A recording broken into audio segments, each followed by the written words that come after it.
कहानी यादों का धोखा। उसने खुद अपनी ही डायरी में लिखा था, अपने पति पर भरोसा मत करना।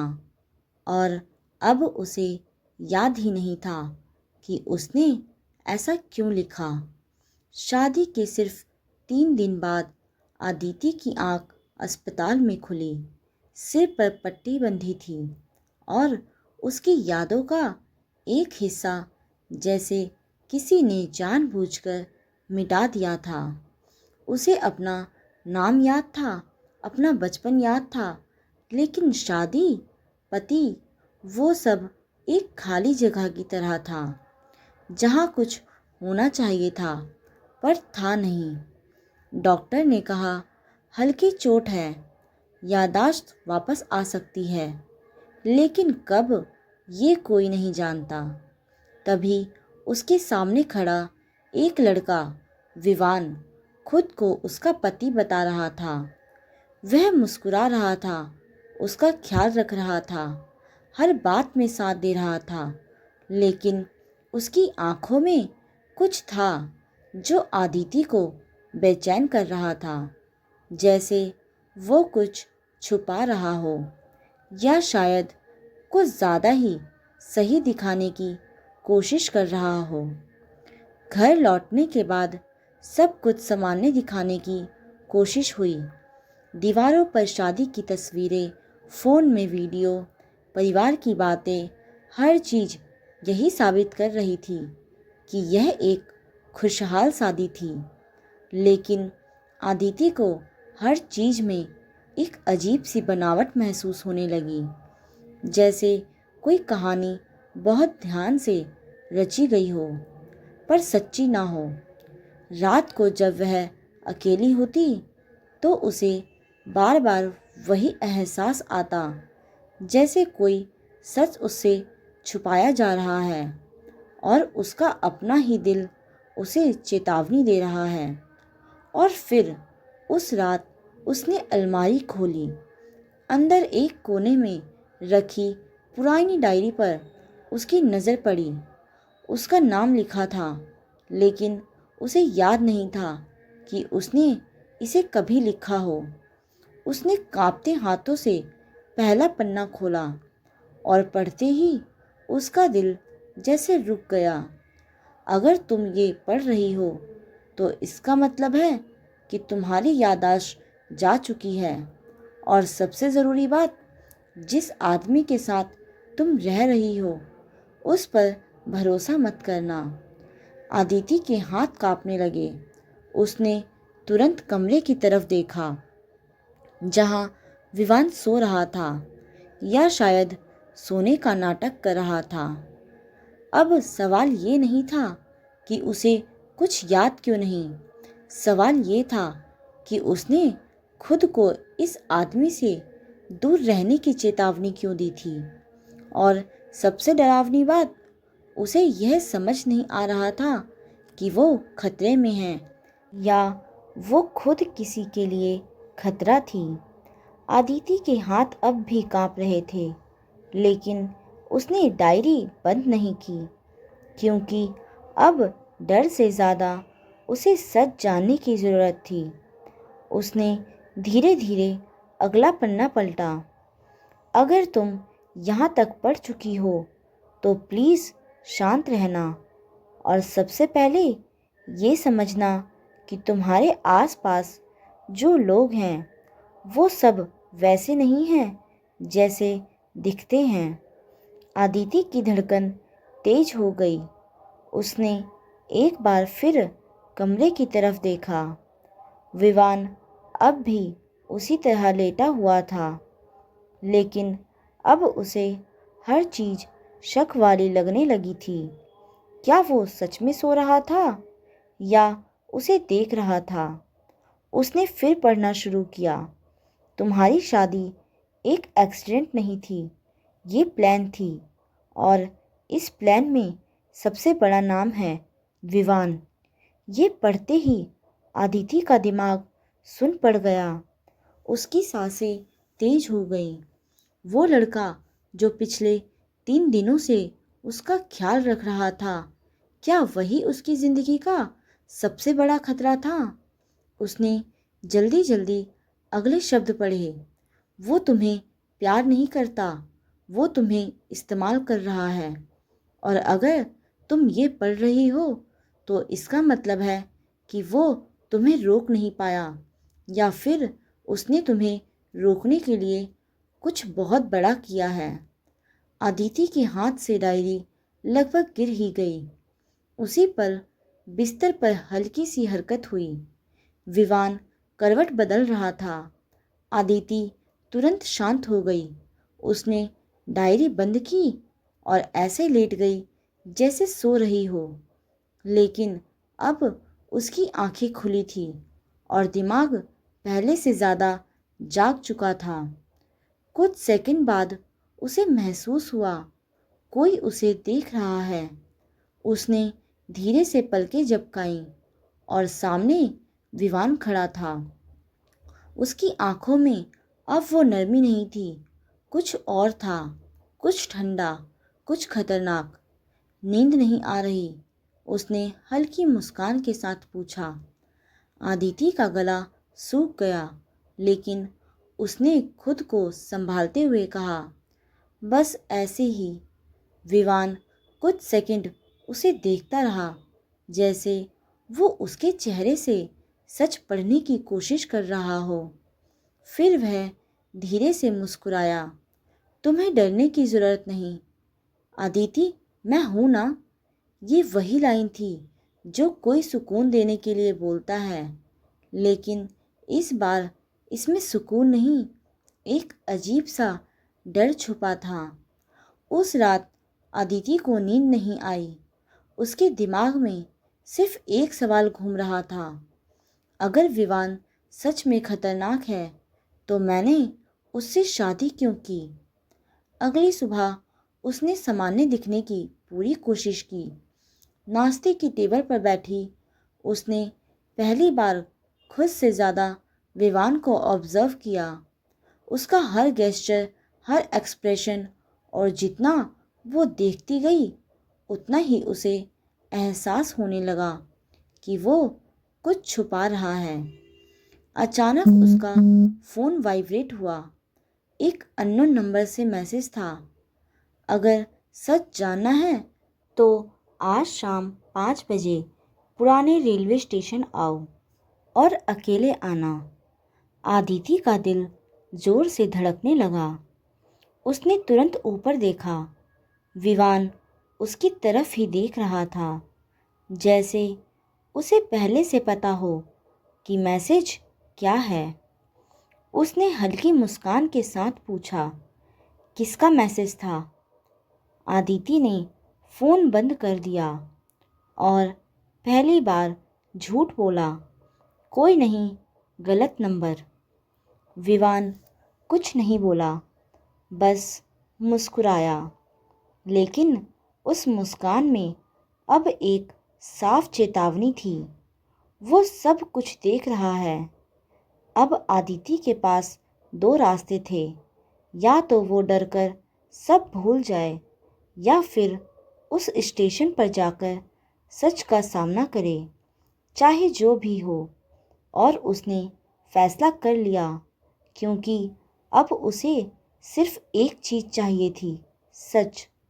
शाम के ठीक 5 बजने में अभी 10 मिनट बाकी थे और अदिति पुराने रेलवे स्टेशन के बाहर खड़ी थी।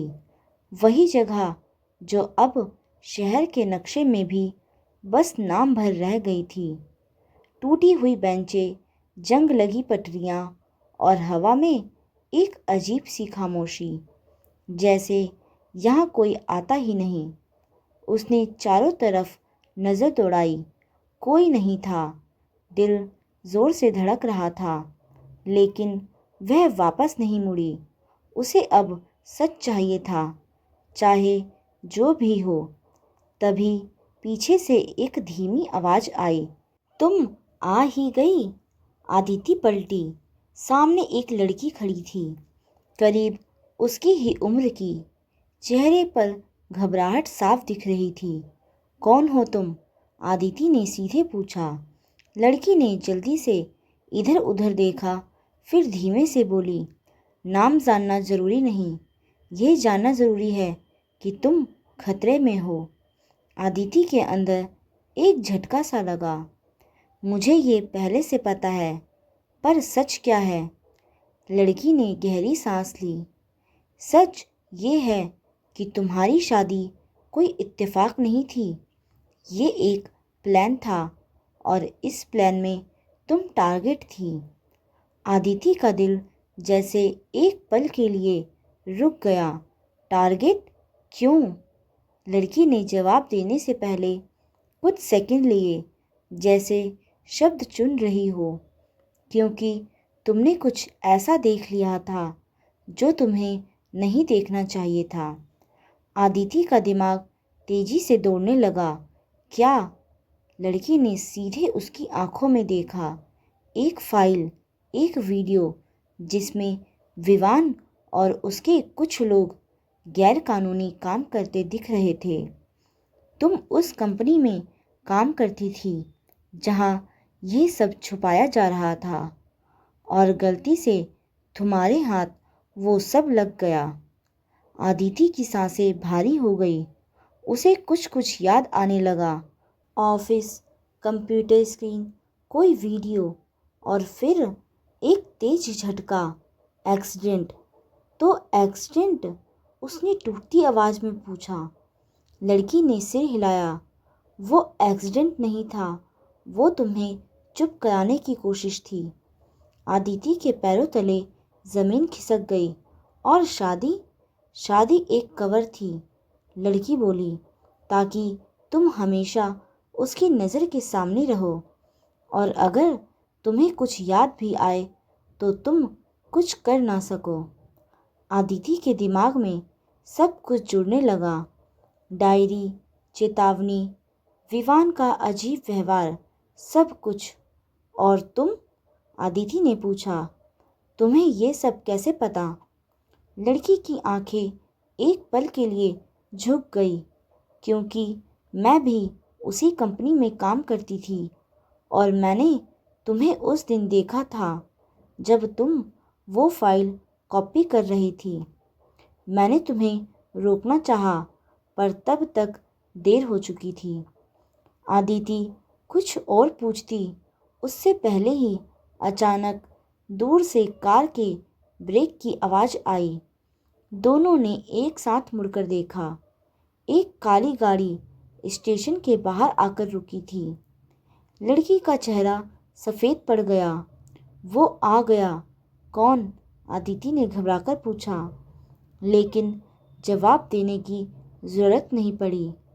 कार का दरवाज़ा खुला और विवान बाहर उतरा। इस बार उसकी आंखों में कोई नरमी नहीं थी, बस ठंडा साफ इरादा। उसने धीरे धीरे उनकी तरफ बढ़ते हुए कहा, मैंने कहा था ना आदिति, तुमसे कुछ भी छुपा नहीं रह सकता। आदिति के हाथ ठंडे पड़ गए। तुम यहाँ कैसे? विवान हल्का सा मुस्कुराया। क्योंकि तुम जो भी करती हो मैं देख रहा होता हूँ। लड़की ने तुरंत आदिति का हाथ पकड़ा। भागो! दोनों मुड़कर भागने लगी, लेकिन स्टेशन की सुनसान जगह में छुपने की जगह ही कहाँ थी। पीछे से विवान की आवाज़ आई, भागकर कहाँ जाओगी? सच से? आदिति रुक गई। उसने धीरे धीरे पलटकर विवान की तरफ देखा। डर अब भी था, लेकिन उसके पीछे एक नया एहसास था, गुस्सा। तुमने मेरी ज़िंदगी के साथ खेला। उसकी आवाज़ कांप रही थी, लेकिन शब्द साफ थे। विवान कुछ कदम और आगे बढ़ा। तुमने मेरी दुनिया के साथ खेला था आदिति, मैंने सिर्फ उसे बचाया है। ये बचाना नहीं है, ये अपराध है। आदिति ने पहली बार उसके सामने खड़े होकर कहा। कुछ सेकंड के लिए खामोशी छा गई। फिर विवान हंसा, धीमी खतरनाक हंसी। तुम्हें अब भी लगता है कि तुम जीत सकती हो? आदिति ने कुछ नहीं कहा, बस अपने बैग में हाथ डाला और बाहर निकाली एक छोटी सी पेन ड्राइव। विवान का चेहरा पहली बार बदला। ये तुम्हारे पास कैसे? आदिति की आंखों में अब डर कम था, यकीन ज़्यादा, क्योंकि मैं सब भूल गई थी, लेकिन सब मिटा नहीं था। हवा और भारी हो गई। अब खेल बराबर का था, या शायद उससे भी ज़्यादा खतरनाक। स्टेशन की हवा अचानक और भारी हो गई थी। आदिति के हाथ में वो पेन ड्राइव थी और सामने पहली बार उसके चेहरे पर बेचैनी साफ दिख रही थी। कुछ सेकंड के लिए सब रुक सा गया, जैसे वक्त भी तय कर रहा हो कि अगला कदम किसकी ज़िंदगी बदल देगा। तुम समझती क्या हो अपने आप को? विवान की आवाज़ अब ठंडी नहीं, तेज हो चुकी थी। वो पेन ड्राइव तुम्हें बचा नहीं सकती। आदिति ने पहली बार बिना डरे उसकी आंखों में देखा। मुझे बचाने के लिए नहीं, सच सामने लाने के लिए काफ़ी है। उसके शब्दों में अब वो डर नहीं था जो पहले था। उसके अंदर कुछ बदल चुका था। लेकिन तभी पीछे खड़ी वो लड़की अचानक बोली, आदिति जल्दी करो, हमें यहाँ से निकलना होगा।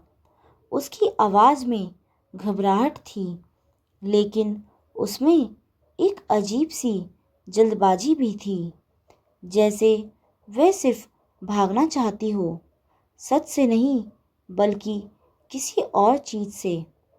आदिति ने एक पल के लिए उसकी तरफ देखा और उसी पल उसे कुछ अजीब सा महसूस हुआ। तुम इतनी बेचैन क्यों हो? उसने धीरे से पूछा। लड़की ठिठक गई। क्योंकि वो हमें मार देगा, या इसलिए क्योंकि सच अभी पूरा सामने नहीं आया? अदिति की आवाज़ अब शांत थी, लेकिन सीधी। विवान ने ये सुनकर हल्की सी मुस्कान दी, पहली बार, जैसे उसे किसी बात का इंतज़ार था। अच्छा है, कम से कम अब तुम सही सवाल पूछ रही हो, उसने धीरे से कहा। आदिति का दिल तेजी से धड़कने लगा। मतलब? कुछ सेकंड की खामोशी के बाद विवान ने उस लड़की की तरफ देखा। बताओ या मैं बताऊं? लड़की की आंखों में डर साफ दिखने लगा, लेकिन इस बार वो डर विवान से नहीं, आदिति से था। तुम क्या कहना चाहते हो? आदिति ने कदम पीछे खींचते हुए पूछा, और फिर वो सच सामने आया जिसने सब कुछ उलट दिया।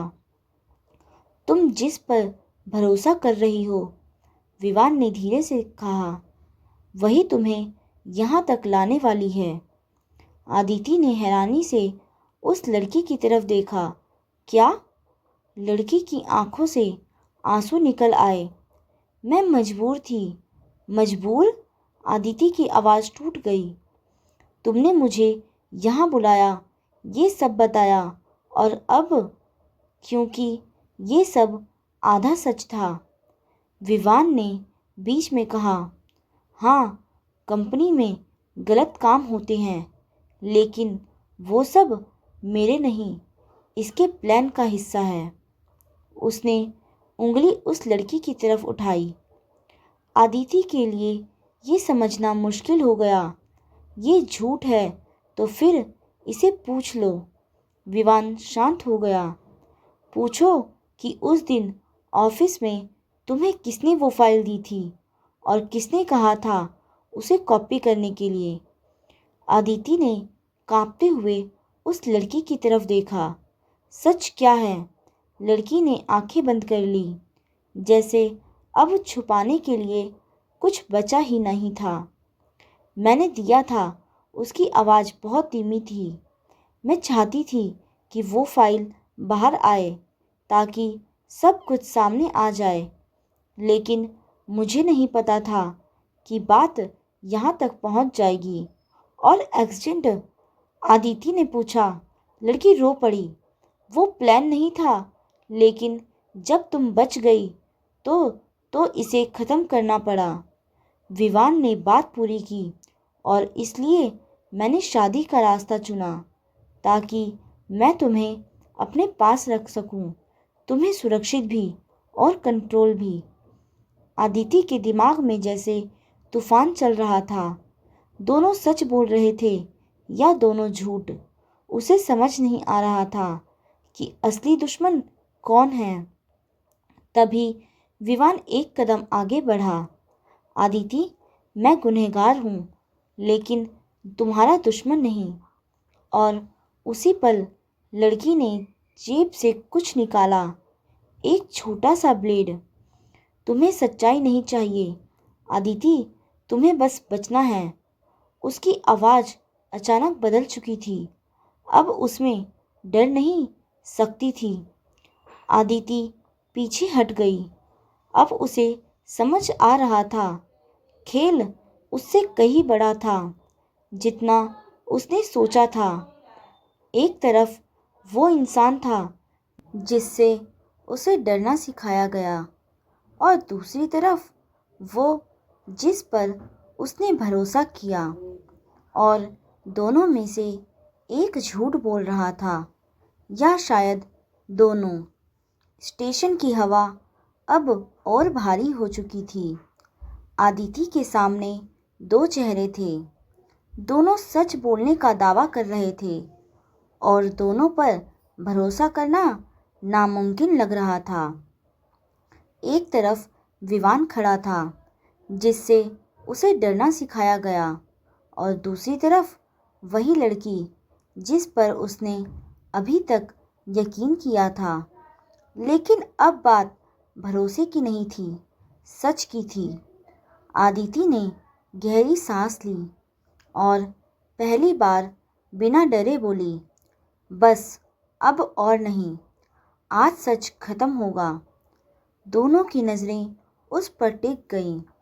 उसने धीरे धीरे अपने हाथ में पकड़ी पेन ड्राइव को देखा। इसमें जो है वही फैसला करेगा कि कौन सही है। विवान के चेहरे पर हल्का तनाव था, जबकि लड़की की आंखों में बेचैनी साफ दिख रही थी। ये तुम्हें कुछ नहीं देगा, लड़की जल्दी से बोली। ये इनकम्प्लीट है, मैंने खुद देखा है। आदिति तुरंत उसकी तरफ मुड़ी। तुमने देखा है? बस यही वो पल था जहाँ सब बदल गया। लड़की एक सेकंड के लिए चुप हो गई, और वही उसकी सबसे बड़ी गलती थी। आदिति की आंखों में अब शक नहीं, यकीन था। मतलब तुम शुरू से सब जानती थी, सिर्फ शामिल नहीं थी, प्लान का हिस्सा थी। लड़की ने धीरे धीरे सर झुका लिया, फिर ऊपर देखा, और इस बार उसकी आंखों में डर नहीं था, एक ठंडी सच्चाई थी। हाँ, मैं हिस्सा थी, उसने साफ कहा, क्योंकि ये सिर्फ पैसे का खेल नहीं था, ये पावर का खेल था, और तुम उस खेल की सबसे बड़ी गवाही थी। आदिति का दिल बैठ गया। तो तुमने मुझे इस्तेमाल किया? हाँ, लड़की ने बिना झिझक कहा। लेकिन मैंने अकेले नहीं किया। उसने सीधे विवान की तरफ देखा। ये भी उतना ही शामिल है जितना मैं। अब आदिति ने विवान की तरफ देखा। इस बार जवाब चाहिए था। कुछ सेकंड की खामोशी के बाद विवान ने आंखें बंद की और फिर धीरे से बोला, हाँ, मैं भी शामिल था। ये सुनते ही जैसे सब कुछ साफ हो गया। कोई मासूम नहीं था। फ़र्क सिर्फ इतना था कि किसने क्या चुना। फ़र्क ये है, विवान ने आगे कहा, कि जब मुझे पता चला कि तुम इस सब में फंस गई हो, मैंने तुम्हें बचाने की कोशिश की। हाँ, तरीका गलत था, शादी भी गलत थी, लेकिन मैंने तुम्हें ख़त्म नहीं होने दिया। आदिति की आंखों में आंसू आ गए। और तुम? उसने लड़की से पूछा। लड़की हल्का सा मुस्कुराई। मैंने कभी बचाने की कोशिश ही नहीं की। खामोशी छा गई। अब फैसला आदिति के हाथ में था। उसने धीरे धीरे अपना फ़ोन निकाला और स्क्रीन ऑन की। तुम दोनों सोच रहे थे कि ये पेन ड्राइव गेम बदल देगी, उसने शांत आवाज़ में कहा, लेकिन असली गेम तो पहले ही बदल चुका है। विवान और लड़की दोनों चौंक गए। क्या मतलब? आदिति ने फ़ोन उनकी तरफ घुमा दिया। उस पर लाइव रिकॉर्डिंग चल रही थी। तुम दोनों की हर बात रिकॉर्ड हो चुकी है, उसने साफ कहा। कुछ सेकंड के लिए किसी ने कुछ नहीं कहा। फिर दूर से पुलिस सायरन की आवाज़ आने लगी। लड़की का चेहरा सफ़ेद पड़ गया। तुमने? हाँ, आदिति ने बीच में कहा। इस बार मैंने किसी पर भरोसा नहीं किया, सिर्फ सच पर किया। पुलिस की गाड़ियाँ स्टेशन के बाहर आकर रुकी। कुछ ही मिनटों में सब खत्म हो गया। दोनों गिरफ्तार हो चुके थे, लेकिन असली जीत आदिति की थी, क्योंकि इस बार उसने खुद को खोने नहीं दिया। कुछ महीनों बाद आदिति फिर उसी शहर में थी, लेकिन अब उसकी पहचान बदल चुकी थी। वह अब किसी की पत्नी नहीं थी, किसी की शिकार नहीं थी। वह खुद अपनी कहानी लिखने वाली इंसान थी। एक इंटरव्यू में जब उससे पूछा गया, आपको सबसे बड़ा सबक क्या मिला, आदिति हल्का सा मुस्कुराई और बोली, जब सच और झूठ दोनों आपके सामने खड़े हों, तो किसी इंसान पर नहीं, अपने डर के पार देखने की हिम्मत पर भरोसा करना चाहिए, क्योंकि असली जवाब वही मिलता है। कभी कभी हमें बचाने कोई नहीं आता, हमें खुद ही अपनी कहानी का हीरो बनना पड़ता है। दोस्तों, इस कहानी से हमें यह सीख मिलती है कि अंधा भरोसा करना खतरनाक हो सकता है और हर बात को बिना सोचे समझे सच नहीं मानना चाहिए। मुश्किल हालात में इंसान को डर के बजाय अपनी समझ और हिम्मत से काम लेना चाहिए। सही समय पर सही फैसला ही इंसान को बड़े नुकसान से बचा सकता है।